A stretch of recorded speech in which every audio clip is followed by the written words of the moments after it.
Welcome to the Generation Lyme Podcast. My name is Jesse Ruben. Generation Lyme is an organization for anyone impacted by Lyme disease. We tell patient stories, we host meetups online, and of course, we host this podcast. Every month, we record a podcast based on the previous month's monthly topic. And would you like to remind everyone what the monthly topic is? Because I might have forgotten it just now. Reflection.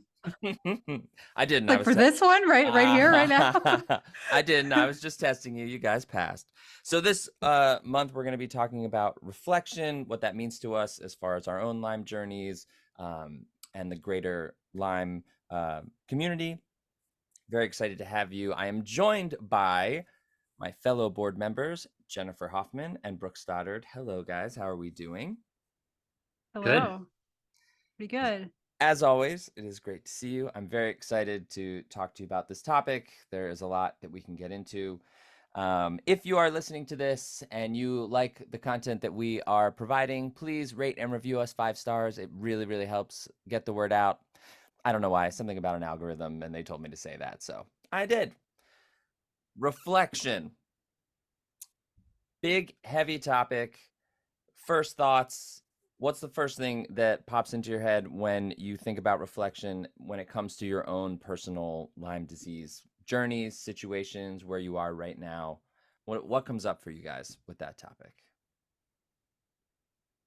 Who wants to go first? We always have a little bit of a lull. We never know who's going first. We never do. Please. I'll take a quick crack at it to get things moving. But Generation Lyme has provided meetups to patients for years, but this is the first month for which reflection was the topic.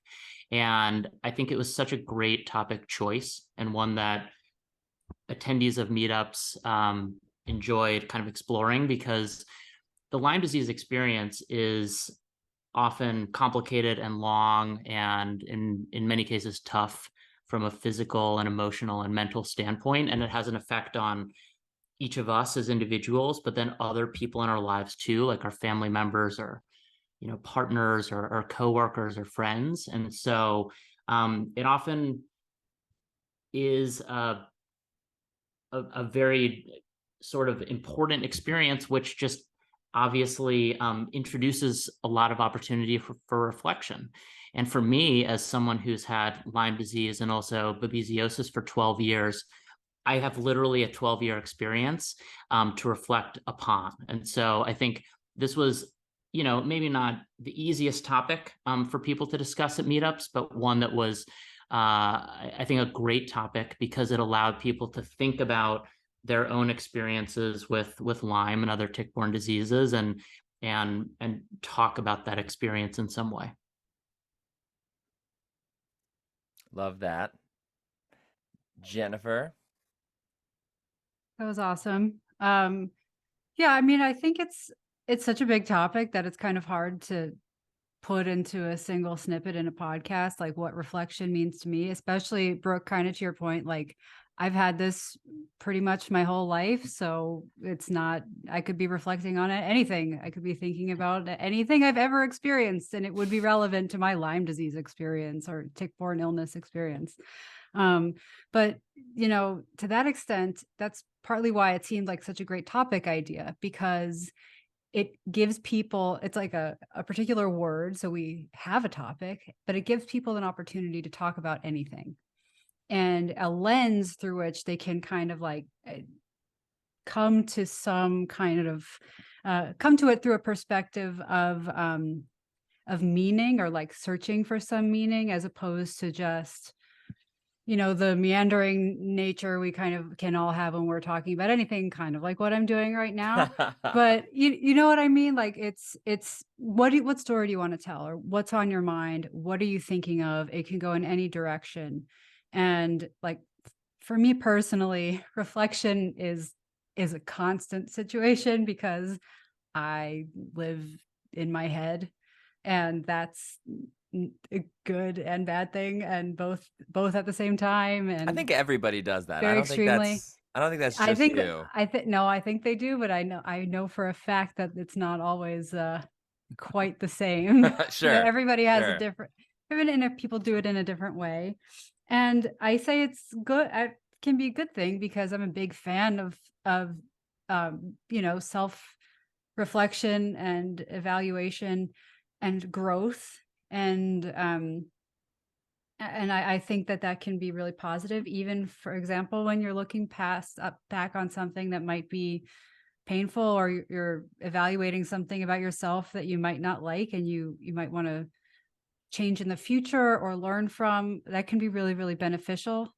And so it means a lot of those things to me. And additionally, in terms of just the thought about bringing that up, I don't know if we've really talked about this on the podcast, but our choices of topics do have a narrative. At least my contribution to the discussions about topics Totally. have a long arch in mind, because we had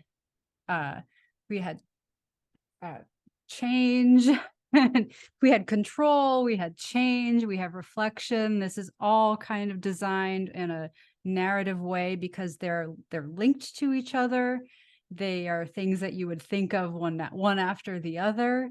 And once you've thought about the control issues you might have and the changes you've gone through, that's all a process of reflection. And if you've gone through something, that's what you might do. So this podcast and these topics at meetups are kind of designed to be companions to people's experiences, one way or the other.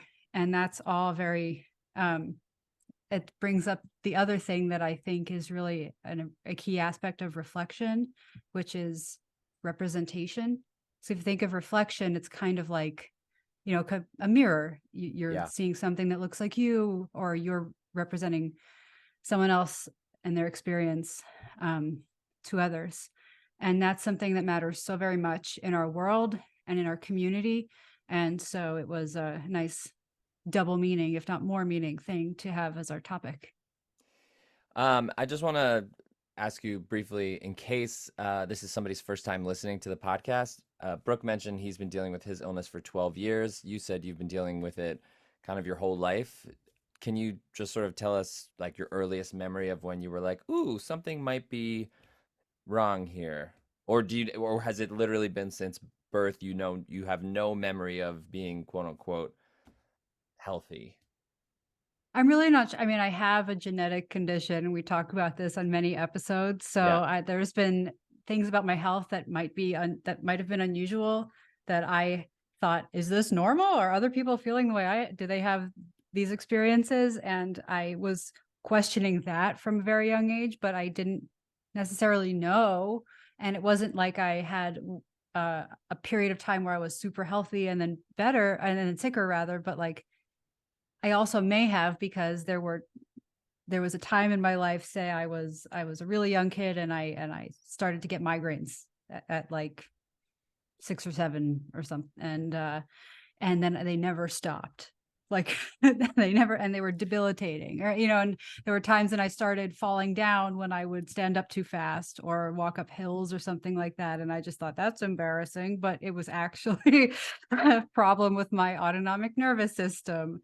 And I started to get really bad allergies. And there were times when I actually saw rashes on my legs and I thought there were bugs in them. And I just thought that must be a spider bite, because I was looking for the Target symbol, bullseye rash, like Target meaning the store, bullseye rash on my body. But that's not really how all tick bite rashes look. And I didn't know that. And so I can't really fully pinpoint it, but I can also, there are certain highlights or maybe lowlights of times when I was younger that my health super changed, or my mental and emotional state really changed, or I just straight up can't remember very well, like certain years, unless I think about them really, really hard now, but I'm better.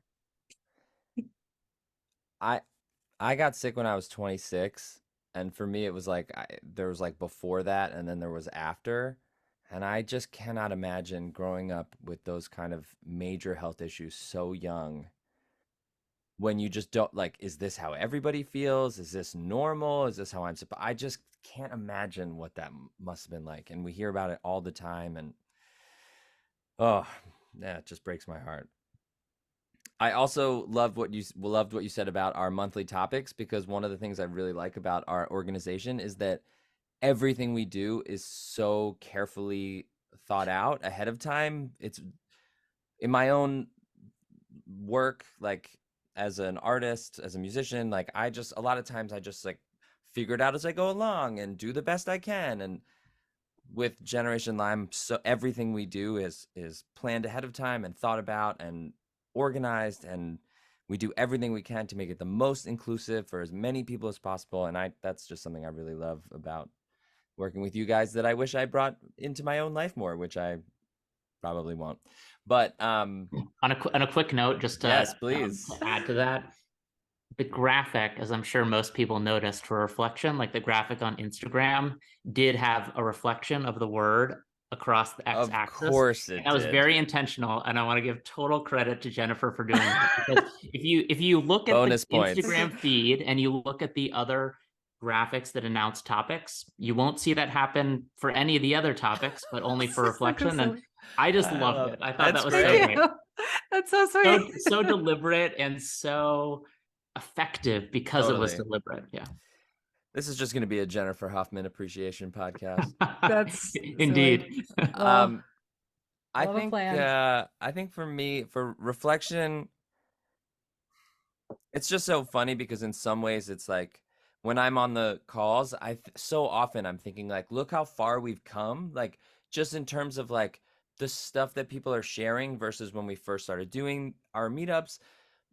Also, like the treatment options, like there are treatments that people are getting now that did not exist 4 or 5 years ago, or even 2 years ago.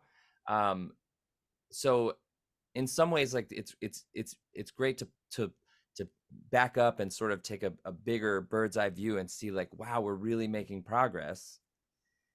But then also, and we were talking about this before we started recording, there are things that happen that just remind us we have so far to go.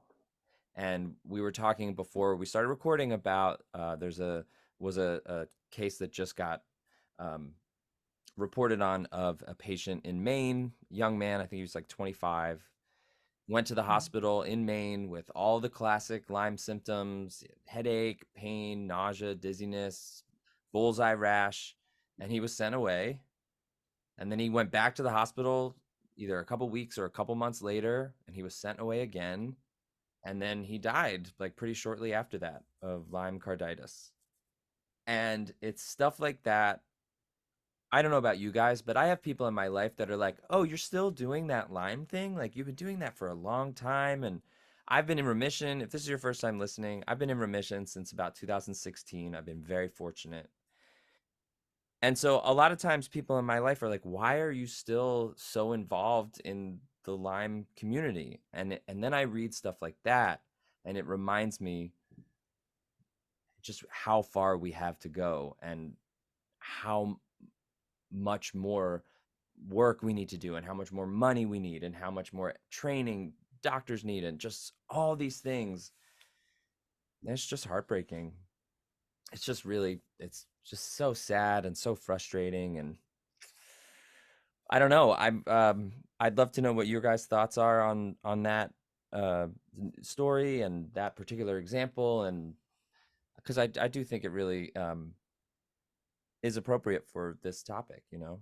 And even if it wasn't, we were going to talk about it anyway, because I can't stop thinking about it.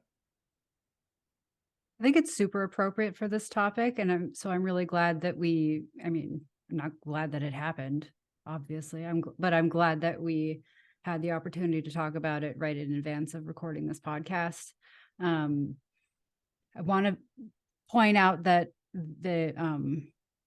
that this patient's death happened in 2017, and this lawsuit was just settled to the extent of $6.5 million from the hospital to the family in damages, because it was really an open and shut case, and it was just so mishandled due to negligence, lack of understanding, lack of awareness and education on the hospital's part. And but they're in Maine. right. It's such a No, I know. no-brainer. I know. But so the reason I'm adding some of this extra information in is that a lot of these organizations that are really like some of the biggest organizations in the tick-borne disease advocacy space were formed between 2017 and now. And if not that, then they were formed just before that and have gotten so much more funding and done so much more work between then and now. And so it's not necessarily a reflection of where we are today. It's a reflection of where we've been very recently. And it highlights how important it is to raise awareness and spread education and get proper testing and treatments, because this is ridiculous. And it also highlights how important representation is of our community and Lyme disease, because if people see what Lyme disease really is, they'll know what it looks like when it comes into their offices. They'll know what it looks like when their friend has it or their family member has it, and so on. And there's so much more. Even they'll know it when they have a better understanding of what Lyme disease really is, when it's better represented, instead of being, let's say, a lot of people think like the conception a lot of people might have had about Lyme disease at some point would be that the people who have it are faking, so like malingering, or and over dramatic, or that it's easy to treat and so it's not a big deal, or that it's only a white people problem, like a rich white people problem, for some ridiculous, the reasons being that the treatments are really, really expensive. And so the people most likely to get diagnosed are the people with intense amounts of access and privilege to get to an answer. It's not a white people problem. But these are, say, the main three things, the huge misconceptions that people have about Lyme disease. But if it's really better represented by the stories that we share, so something that Gen Lyme does and other groups do, we can all do on our own, the work that we do for our whatever type of information sharing, educational work, public service announcements, and Lyme disease representation in the media. So if there's some story about it, if it's closer to real life, then we can see how it will change over time. The general understanding will change over time. I believe that it has changed a lot since 2017. It's just, it doesn't undo the horrible things that have happened, and it's not enough yet. Yeah, I mean, it could have changed a lot since 2017 and still be so far from where it needs to be. It is. Like, I would love to know, like, have those doctors had additional training, and like, have they passed any new laws or guidelines in the state of Maine? Are there people talking about nationally figuring out guidelines for this? It's just like, and any of us could have had a pretty good idea of what was wrong with that patient in about 12 seconds. And I'm sure that there are people who have all those things that maybe don't have Lyme disease, but it should at least come up in the conversation as an option, especially in New England. I mean, obviously everywhere, but especially in New England. Like, give me a break. And it just feels so avoidable, and then I just feel so hopeless.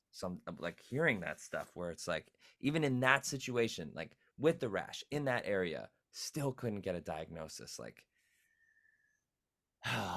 sorry to be such a downer, guys.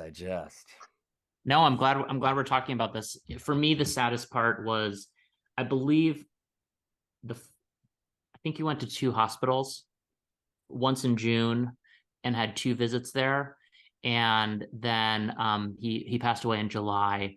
But after the 2 visits at the first hospital, I think he and his family went to a second hospital where it was recognized that Lyme disease was a potential condition that was, complicating the carditis issue too, and that both of those together led to his death.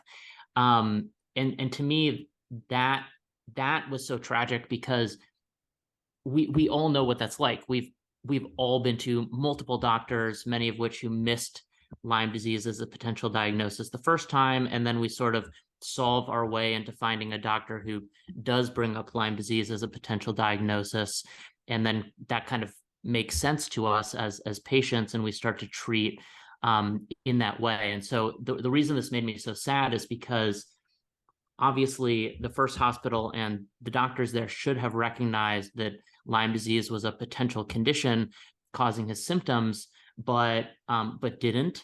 And then the second one did, and so it gave me the sense that sometimes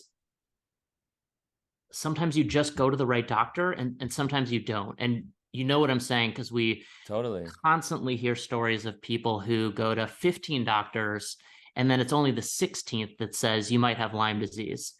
And so the situation was so sad for me, because he and his family felt close to getting the right diagnosis, but were not provided the right diagnosis. And then the other thing that struck me about this is there are a lot of ways to, I think, achieve change or progress, and to make Lyme disease more understood and better treated, and to have doctors and hospitals better appreciate the complexities of long-term Lyme disease. And some of those are by creating awareness, or funding research, or, as we've talked about, having it discussed in a delicate way from a media perspective. And my impression from reading about this case is now we're moving into a period of time where there will be financial risks to hospitals and doctors to not appreciate Lyme disease, as the case here, where retroactively the hospital is, owing over $6 million for a mistake that they made. And it certainly won't be the last lawsuit that gets settled in this way. And I'm hopeful that we're also moving into a period of time where there's more legislation statewide or federal legislation that at least provides more funding to support Lyme disease patients in different ways. So again, there's a lot of sort of speculation about the future here, but I think we'll see more, legal action similar to this case in Maine. And hopefully that incentivizes doctors and hospitals to take Lyme disease far more seriously than they have in the past. And I'm hopeful we'll see more statewide and federal legislation too. Like, for example, I don't remember the details here, but I think there's a state senator in New York who's proposing compensation for employees who have to take a leave of absence from their job because of Lyme disease. And that's like major. Like, when I saw that, that's a big deal, because it says that the state of New York considers Lyme disease a long-term problem that can affect someone's employment, and that employees should be supported and protected in case they come down with a condition like Lyme.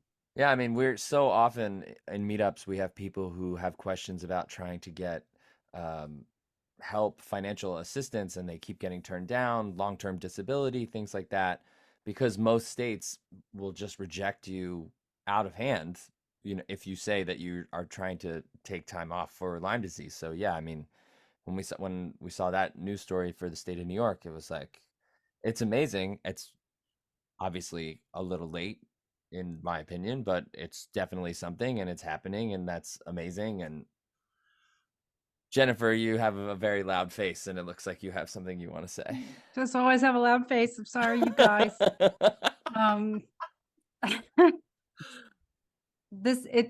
It's true. I think there are two ways we can look at it, and it's fair to have both feelings. On the one hand, it's like, Yes.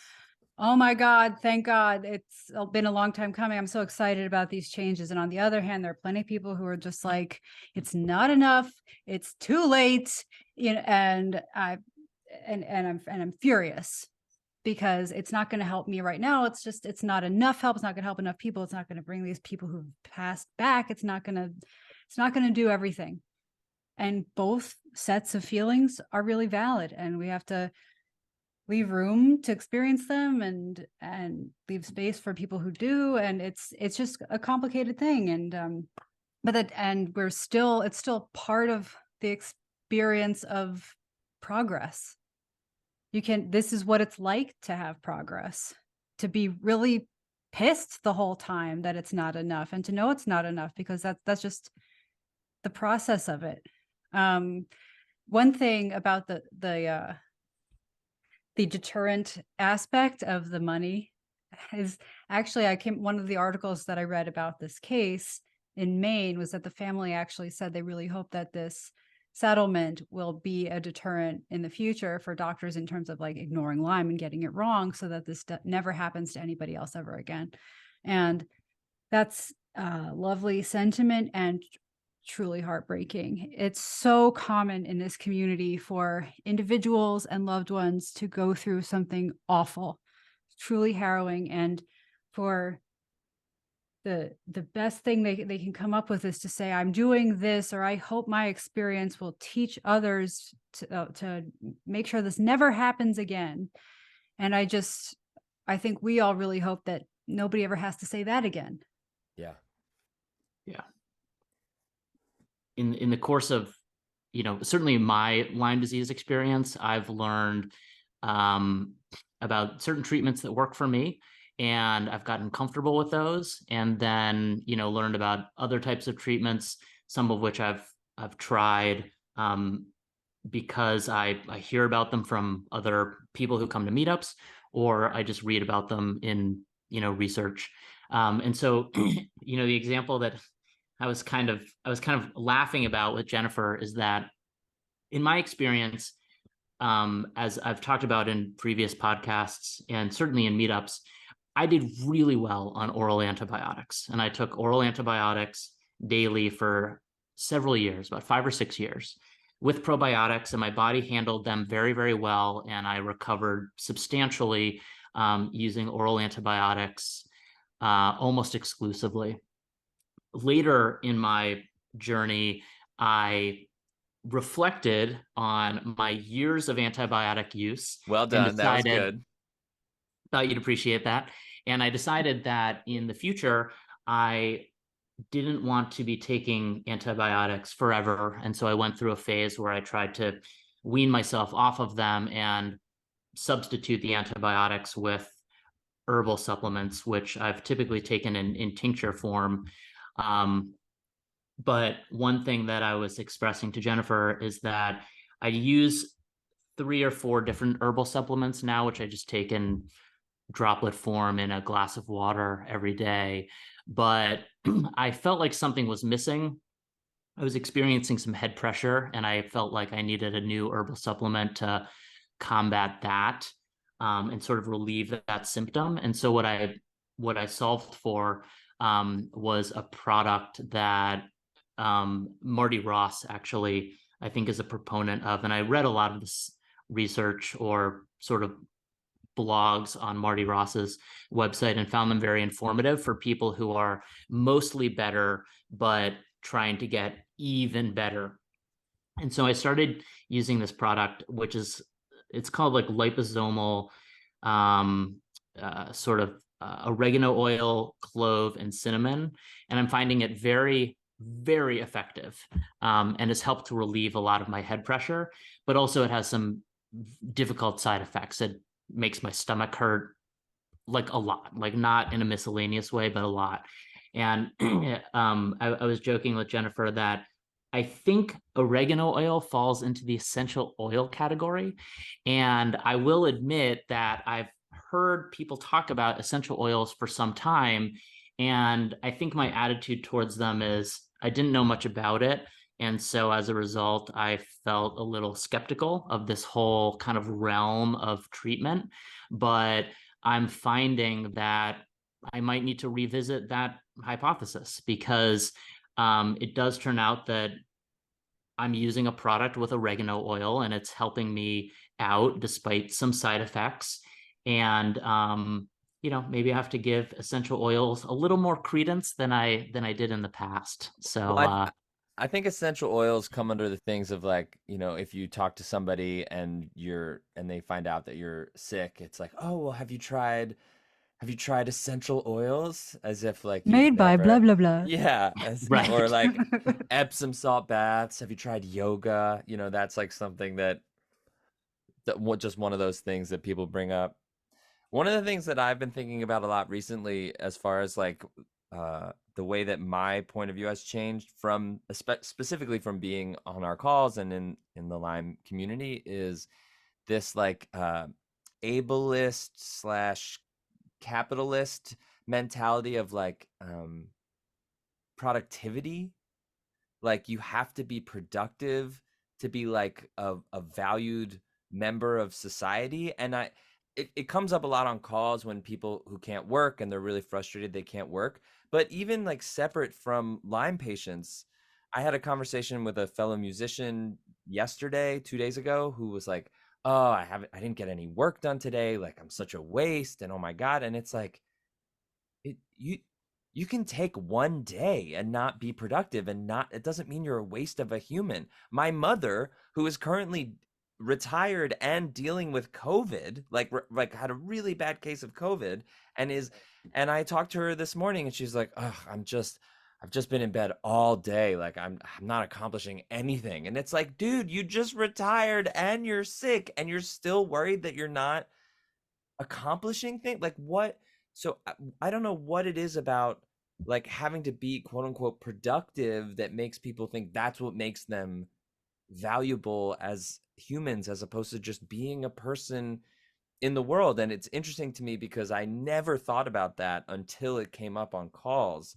And now that I'm thinking about it or reflecting on it, it comes up all the time in regular life. And I guess I just wish across the board we people did a better job. And obviously it's a very privileged thing of resting and taking care of themselves and getting what they needed, and not like just working all the time for the sake of like justifying their existence. I don't know. That seemed like a long rant. Did that make sense to you guys? It's a great rant. Totally. Super, super valid and important. I was actually looking for something because when I see, as you said that, because when I see any meme or something worded well about that point, I like to save it to try to share it with our community. And I haven't found it yet in my little search because I wanted to pay attention to you. But it's true. We've all been taught to equate our worth with our productivity. And it's not as you described it. I think your question was like, I don't know why people think that about themselves.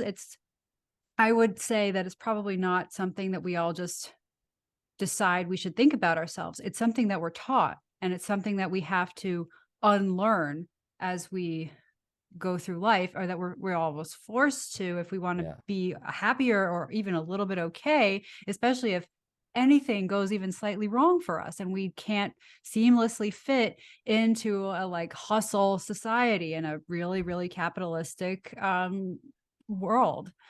Then that's just how it is. I went to a birthday party last night, and I met this dude who quit his job like last week because he was miserable and like getting sick all the time and working 18 to 20 hours a day. And he quit, and he was like, I'm going to take time for myself. And after like 3 days, he was like, no, I got to get back to work. I got to get back. Like he was beating himself up. Like he'd been working at this crazy job for like years.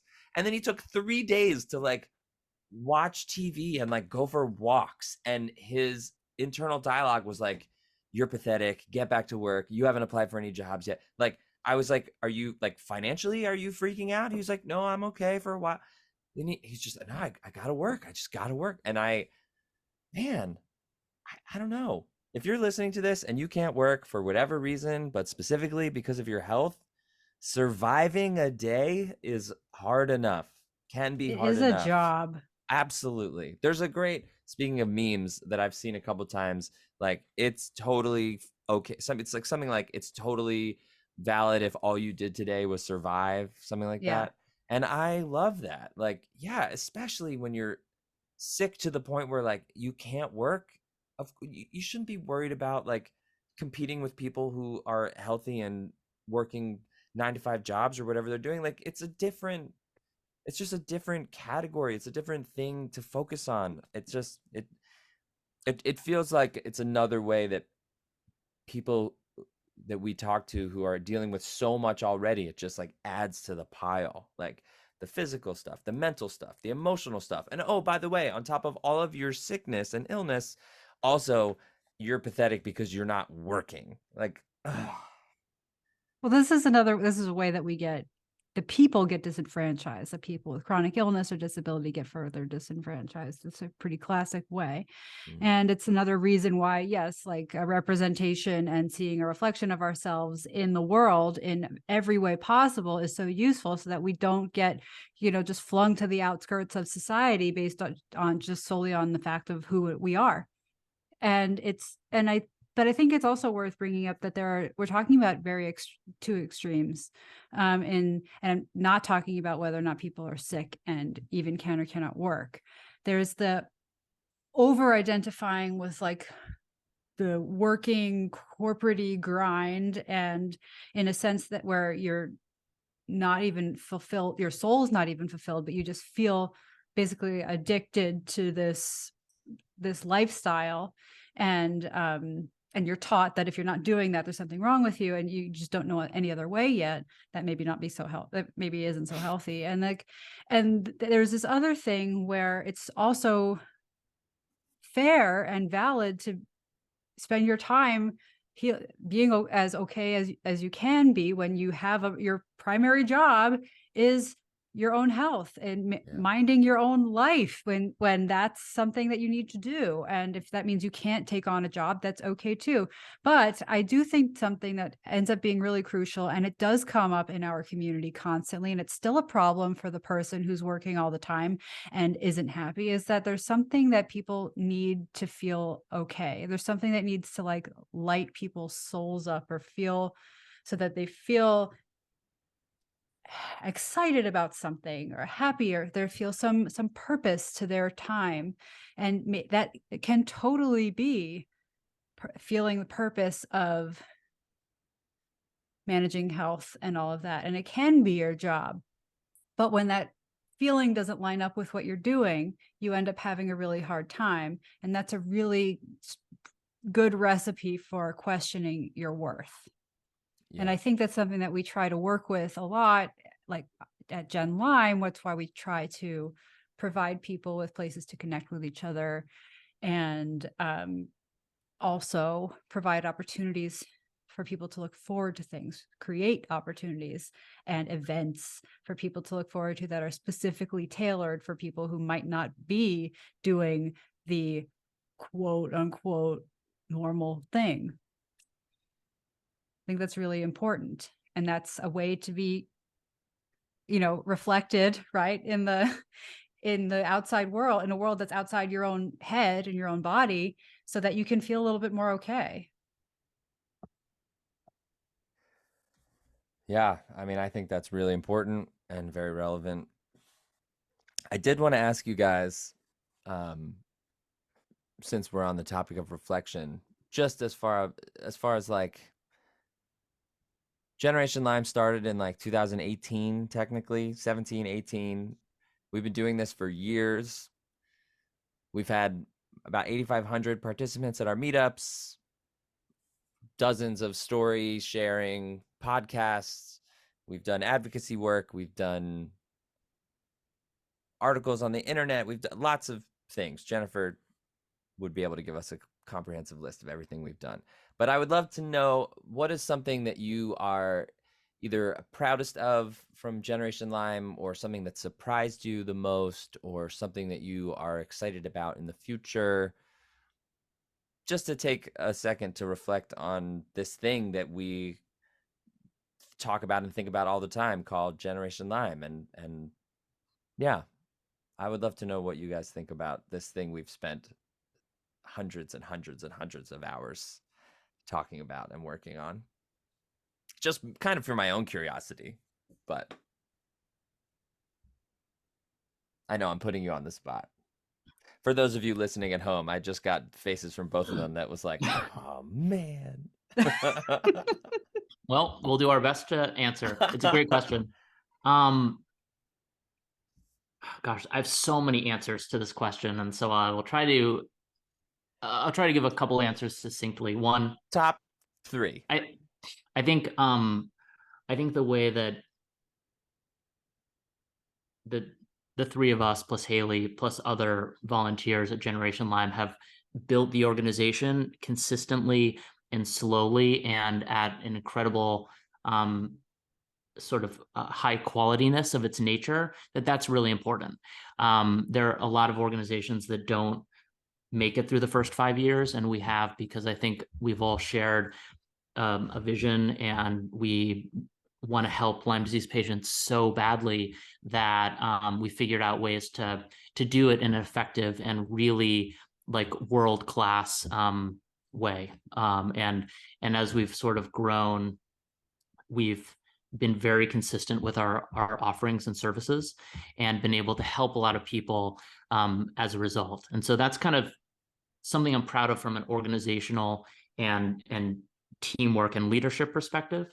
But I also am just so proud of every time that one person listens to a podcast or comes to Gen Lyme Day or comes to a meetup or shares a story on Instagram, because I think we, and I mean everyone, like everyone in the Generation Lyme community implicitly believes that part of the process of helping Lyme disease patients get better, part of that process is emotional and community-based support, right? Yeah. And we offer that in so many ways at Generation Lyme. And so when we have a meetup and there's one person there and that person's day was made better by a 60-minute meetup, I think that matters so much. And the fact that we do that on a repeated, consistent basis, and we do it in so many ways, not just in meetups, I'm really proud of that every single time, because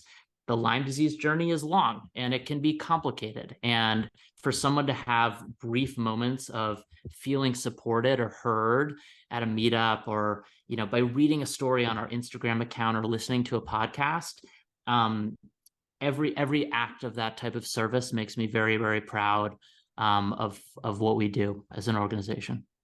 I love that you said that, because when I was asking the question, the first thing that popped into my head was when we first started, even before we did meetups, we decided to share patient stories. And what we did was hired a photographer and got as many Lyme patients as we could to come to this like studio that we had rented for the day or for the afternoon, so he could take pictures, so we could tell patient stories and provide the photos that we had taken that day. And I just will never forget the feeling of being in the room with all of these different people, most of whom did not know each other, and to see them interact and how grateful they were and excited to be in the room with people who understood what they were going through. And it was like one of the first times we were in the same room together, Brooke, like maybe like the fourth or fifth time. And I just remember thinking, like, I think that this thing is gonna work. I really was like, and this was what, 4 or 5 years ago now, 4 years ago at least. Yep. It was before the pandemic, and I was like, I think this crazy idea that, I mean, maybe it didn't seem crazy at the time, but to some people it was. Like, I just think this is really needed and really necessary, and I think this is going to be a thing. And I will never forget that feeling and that memory. And so as soon as you said community, I totally agree. Jennifer, what about you? I want to hear what else you're proud of too. Oh, I mean, honestly, one of my favorite things now is when we have new hosts, when we have people who have come to meetups enough that are in a place physically and emotionally and mentally that they want to give back. And we have had a couple new hosts come on recently, and last night we had someone host for the first time, and I was just there to make sure everything went okay, which of course it did. And shout out to Amy. She did such a great job. She was so wonderful. The participants were super excited and grateful and thanked her. She was so attentive. She listened beautifully. She didn't get in the way. It was just incredible. And it was a big meetup too. I think there were 18 people, which is a lot of people to manage for your first time doing it. And I barely know this person. I only know her through meetups and Gen Lyme stuff. And I was so proud of her, and she was so proud of herself. And so I love that we have now created this thing that gives people an opportunity to give back. And because there are so many people on their health journeys that want to help Lyme patients. How could you not? How could you not experience that level of suffering and upset and confusion and get to the other side of it and not want to help other people? I really, really love our Christmas party and Gen Lyme Day. I love that we have things twice a year where people have something to look forward to that is for them, that is easily accessible, that is fun. Because that was something we realized was missing for a lot of patients, is like fun. And just because people are sick doesn't mean that they don't deserve to have things that are fun, which seems like a no-brainer. But when you're in it and going to the doctor all the time and feeling terrible, you're not thinking about that. And so those are some of my favorite days. I love that we have people who, we've been doing this long enough that when they started coming to meetups when they were not feeling well, and now they don't come anymore because they don't need to, because they feel better. And we are still in touch with them, and they're a part of this family that we have created. And sometimes they come back when they need us.